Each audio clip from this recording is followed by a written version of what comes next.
This guy, let's call him Principal, because he's a middle school principal, and Principal loves to smash. He smashes with his wife.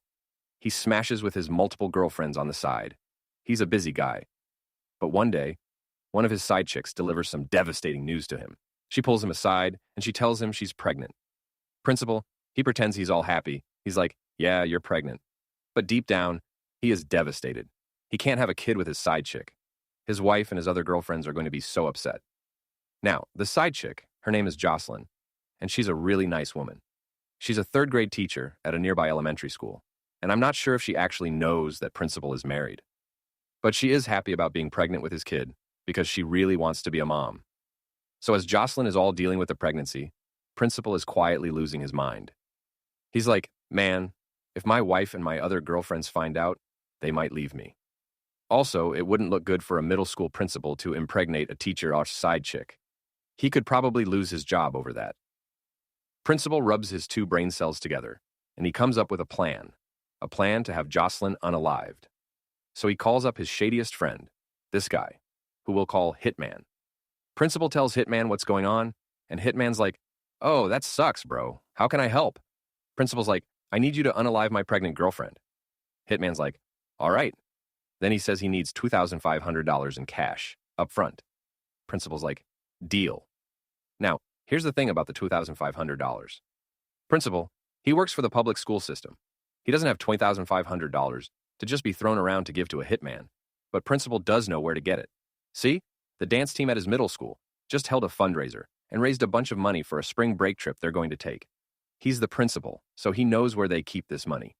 Principal, he just goes and he steals about $2,700 from the middle school dance team's fundraiser. Then he packs all that money in a box, and he takes it to a UPS store to mail it to Hitman because Hitman lives a few states away in Oklahoma. Ups is like, hey, you need to put a return address on that. Principal, he doesn't want to put his own address on it, so he puts the school's address on it, and that'll be important later. Meanwhile, Jocelyn, she's at home and she's pregnant, and she has no idea any of this is going on. In fact, she's getting ultrasounds. She started a baby registry for them. She thinks she and Principal are about to have this baby and live happily ever after.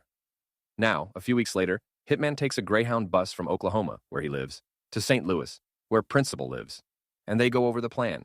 Principal gives Hitman the keys to his car and the key to Jocelyn's apartment. Then the next morning, Principal takes an Amtrak train from St. Louis to Chicago so that he has an alibi during all this.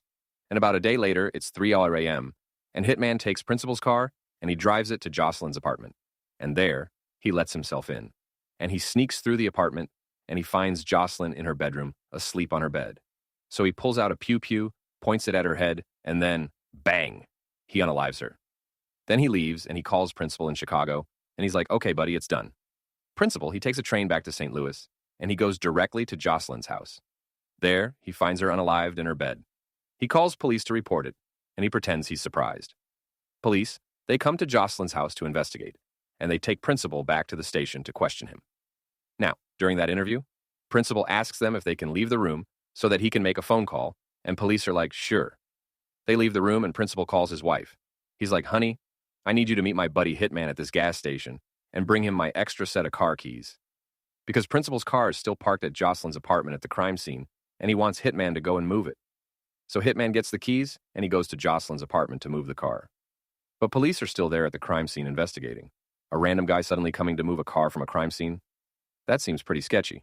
So then, pow, they detain Hitman, and they bring him in. Police, they question the hell out of both of them. Both of them are like, I didn't unalive anyone. What are you talking about? But then police check CCTV footage in the area, and they find footage showing that Principal's car was parked just down the street from Jocelyn's place during the time she was unalived. They also get a warrant, and they search the guy's phones. And of course, they find a bunch of incriminating text on those phones talking about their plan to unalive Jocelyn.